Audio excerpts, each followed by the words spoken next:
নমস্কার বন্ধুরা, আমি তনুজা। এসো গল্প শোনাইতে তোমাদের সকলকে স্বাগত জানাই।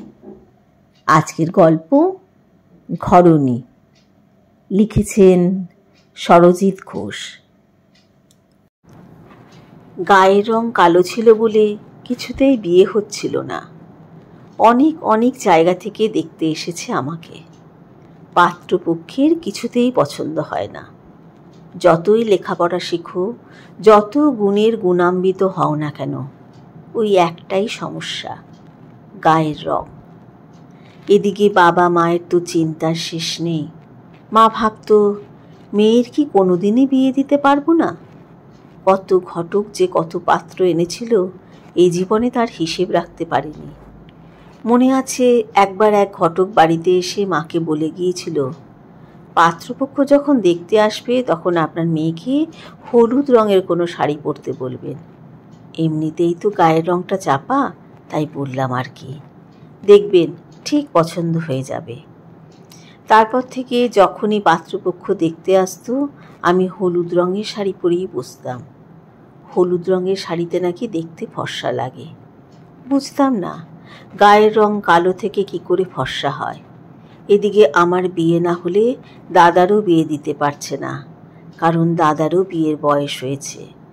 কিন্তু অদ্ভুত ব্যাপার, এই যে দাদার গায়ের রং কালো, বেশ স্বাস্থ্যবানও বটে, অথচ দাদার জন্য কত সুন্দরী সুন্দরী পাত্রী আসছে দাদাকে বিয়ে করার জন্য। সুন্দরী মেয়েরা কালো ছেলেকেও বিয়ে করে, নাকি দাদা ভালো চাকরি করে বলে? ব্যাপারটা কেমন যেন সব গোলমেলে। ঠিক গোলমেলে নয়, স্কুল কলেজে পড়ার সময়ও দেখেছি, গায়ের রং যাদের ফর্সা তারাই প্রেম করতে পারে। তারা কত প্রপোজাল পায় প্রেমের।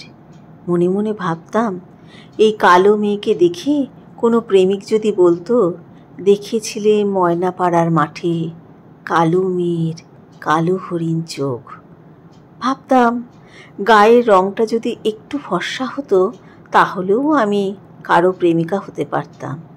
চেষ্টা করেও সব কিছু পাল্টাতে পারলেও গায়ের রং কখনো পাল্টাতে পারবো না।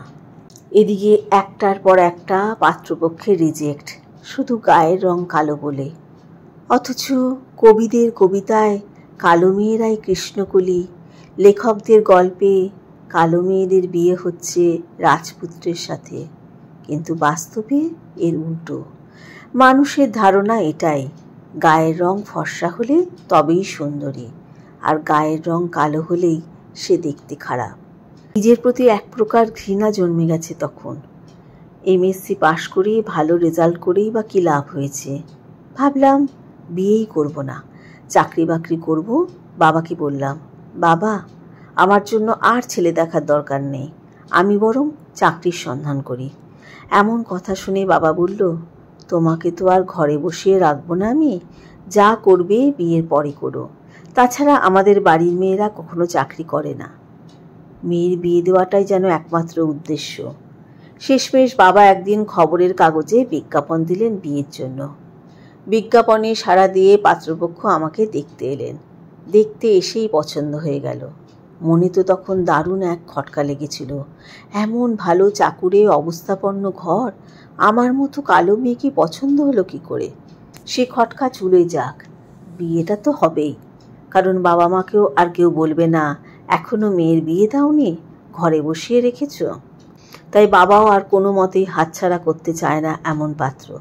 কালো মেয়ের বিয়ে হচ্ছে বলে কথা, ঘাট থেকে বোঝা নামাতেই হবে। টাকা পয়সা খরচ করে বেশ মোটা অঙ্কের পণ দিয়ে কালো মেয়ের গতি করে দিল আমার বাবা মা। মানে সোজা কথা হলো, বাপের বাড়ি থেকে ট্রান্সফার হলাম শ্বশুর বাড়িতে। বিয়ের পর শ্বশুর বাড়িতে আসার দিন থেকেই সবার মুখে একটাই কথা, ছেলের উপযুক্ত বউ হয়নি, কারণ ওই যে গায়ের রং কালো। বুঝলাম একটাই কথা, কালোদের দয়া করা হয়। শ্বশুরবাড়ির পরিবেশটা একেবারে সম্পূর্ণ আলাদা, সব কিছু ওনাদের নিয়মেই চলতে হবে। সেটা বিয়ের পরের দিনই আমাকে বুঝিয়ে দেওয়া হলো। অত বড় বিরাট বাড়িতে আমার সব ঘরে যাওয়া নিষেধ। দেখলাম সবার একটা করে ঘর আছে, সেখানে সবাই নিজেদের মতো করে কাটাতে পারে। আমি যে ঘরটায় থাকি সেটা আমার নয়, আমার পতিদেবের। ভীষণ মেজাজ ওনার। আস্তে আস্তে আমি হয়ে গেলাম ওই বাড়িতে বাড়ির কাজের লোক। বিয়ের পর রান্নার লোককে আসতে মানা করে দেওয়া হলো, কারণ আমি এসে গেছি। বাড়ির সবার সব স্বাধীনতা থাকলেও আমার নেই। গায়ের রং কালো বলে সব জায়গায় নিয়েও যেত না আমাকে। ওনাদের অন্যায় আবদার সবটুকু মেনে নিতে হবেই। মোটামুটি 1.5 বছর এভাবেই কাটল। কিন্তু এভাবে কতদিন? বাড়িতে মাকে সব জানালাম। মা বলল, মেয়েদের সব পরিবেশেই মানিয়ে চলতে হয়। ধৈর্যের একটা সীমা থাকে, কত আর মেনে নেব? যে বাড়িতে নিজের স্বাধীনতাটুকু নেই, সম্মান নেই, কারো থেকে ভালোবাসা পাওয়ার নেই, সবটাই ওদের মন মর্জি মতো চলতে হবে, সেখানে থেকে কী লাভ? খেয়ে পড়ে বেঁচে থাকার মধ্যে জীবন চলে না। তাই দম বন্ধ করা জীবন থেকে বেরিয়ে চলে এলাম একদিন। বাপের বাড়িতে ফিরলাম। বাবাকে বললাম, বাবা, আমি ডিভোর্স চাই, ও বাড়িতে আমি আর থাকতে পারবো না। বাবা মা অনেক চেষ্টা করেছে আমাকে ওই বাড়িতে পাঠিয়ে দিতে, আমি আর ফিরে যাইনি। সব কথা বাবাকে একদিন বুঝিয়ে বললাম। বাবা বুঝলেও মা কিন্তু বুঝতে রাজি নয়। আমি আবার জেদে অনড়। অবশেষে 1 বছরের মধ্যে আমার ডিভোর্সও হয়ে গেল। ততদিনে দাদার বিয়েও হয়ে গেছে। বাড়িতে ডিভোর্সি মেয়ে বসে থাকলে কেউ ভালো চোখে দেখে না। গলায় কাঁটার মতো যেন কিছু একটা বিঁধে থাকে মনে হয়। এদিকে পাড়া, প্রতিবেশী, সমাজ, স্বজন সবার কাছে আমি যেন বেমানান, কারণ আমি ডিভোর্সি।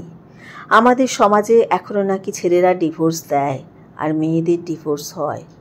অদ্ভুত ব্যাপার সব। দুজন মানুষ পরিবারের সঙ্গে বনিবনা হয়নি তাই আর আলাদাই থাকতে পারে। দুজন মানুষ বা পরিবারের সঙ্গেই বনিবনা হয়নি তাই তারা আলাদা থাকতেই পারে। কিন্তু এমনভাবে বাঁকা চোখে দেখবে মনে হয় মেয়েরাই দোষী। আর এটা নিয়ে মেয়েরাই বেশি মেয়েদেরকে বাঁকা চোখে দেখে। তারপর থেকে আমার জীবনের 15 বছর কেটে গেছে। এই কালো মেয়েটাই এখন ঘোর সংসারী। আমি নতুন করে সংসার পেতেছি। কালো মেয়েরাও যে সব কিছু পারে। আমার এখন 51টি পরিবার, 2টো কুকুর, 5টি বিড়াল, 12টি পাখি আর আমি। এই পশু পাখি দেখার জন্য একজন অবশ্য আছে, যাকে আমি দিদি বলে ডাকি, কারণ ওই দিদিও একা, স্বামী সন্তান কেউ নেই, আমার বাড়িতেই থাকে। তাছাড়া এত সব কিছু দেখভাল করার আমার সময় কোথায়? কারণ আমাকেও সরকারি দপ্তরের বড় একটা পদ সামলাতে হয়, আবার এদিকে একটা এনজিও চালাই। ব্যস্ততার জীবন নানান কাজের মধ্যে আনন্দেই কেটে যায়। আসলে সব কিছুর জন্য চাই মনের জোর। কে বলেছে মেয়েরা পারে না? ডিভোর্স হওয়ার পর বাড়ি থেকে বেরোতাম না। তারপর ভাবলাম নিজেকে ঘুরে দাঁড়াতেই হবে, নিজের একটা চাকরি জোগাড় করতেই হবে। চাকরির জন্য নিজেকে প্রস্তুত করতে লাগলাম। টানা 2 বছর কঠোর পরিশ্রমে চাকরিটা পাই। চাকরি পেয়ে বাবার বাড়ি ছেড়ে চলে আসি ভাড়া বাড়িতে। তারপর আস্তে আস্তে 3 কাঠা জায়গা কিনি, আর সেই জায়গার ওপর আজ একটা দোতলা বাড়ি, যেখানে 4-4টি ঘর, সবকটা ঘরই আমার। আর এই বাড়িতেই সংসার পেতেছি পশু পাখির সাথে। আজ আর কেউ কালো বলে অপমান করে না। চারিদিকে শুধু আলো আর আলো। কালো মেয়ের ঘর যে এত আলো হতে পারে আমিও কি কখনো জানতে পেরেছিলাম? একটা ব্যাপার বুঝেছি, জীবনে বাঁচতে গেলে লড়াইটা করতেই হয় নিজের সাথে। বারবার হেরে যাওয়ার সংকেত আসবে।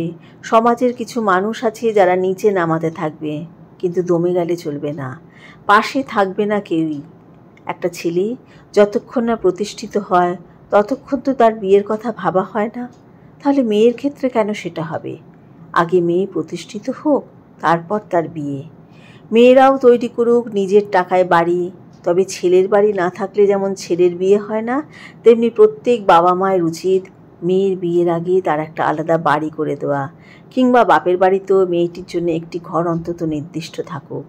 মেয়েদের নিজস্ব কোনো বাড়ি থাকে না বলেই তারা আর ফিরতে পারে না, পড়ে থাকে, মার খায়, অন্যের গলগ্রহ হয়ে বাঁচতে হয়। অনেক সময় দেখা গেছে বিবাহিত মেয়েদের নিজের বাবা মায়েরা আর সহানুভূতি দেখায় না তার জন্য। বিয়ে দিয়ে দিয়েছে মানেই সব শেষ। মেয়েদের করুণ পরিণতির জন্য শুধু শ্বশুরবাড়ির লোকজন যে দায়ী হয় তা নয়। মেয়েদের করুণ পরিণতির জন্য শুধু শ্বশুরবাড়ির লোকজন যে দায়ী হয় তা নয়, নিজের বাবা মাও অনেকাংশে দায়ী থাকেন কখনো কখনো। আর আমার মতো মনের জোর সব মেয়ের থাকে না। আর সব মেয়ে যে একটা চাকরি জুটিয়ে নিতে পারবে এমনটাও নয়। তাই গায়ের রং কালো হোক বা ফর্সা, উচ্চশিক্ষিত বা কম শিক্ষিত, তার যেন থাকে একটা নিজের বাড়ি। তার আগে দরকার মেয়েদের স্বাবলম্বী হওয়া। মেয়েদের নিজস্ব কোনো বাড়ি নেই, হয় বাপের বাড়ি নয়তো শ্বশুর বাড়ি। তাই প্রয়োজন তার নিজের বাড়ি, একেবারে নিজের, ঠিক আমার মতো ঘরণী, যার অন্তত নিজের ঘর আছে। এতক্ষণ ধরে গল্প শোনার জন্য আন্তরিক ধন্যবাদ জানাই। কেমন লাগলো আজকের গল্প? যদি আমার গল্প পড়া ভালো লেগে থাকে তাহলে আমার চ্যানেলটিকে সাবস্ক্রাইব করে লাইক করে আমার সাথে থেকো, পাশে থেকো। আজকের মতো তোমাদের বিদায়। আবার কোনো দিন নতুন কোনো গল্প নিয়ে তোমাদের সামনে হাজির হব।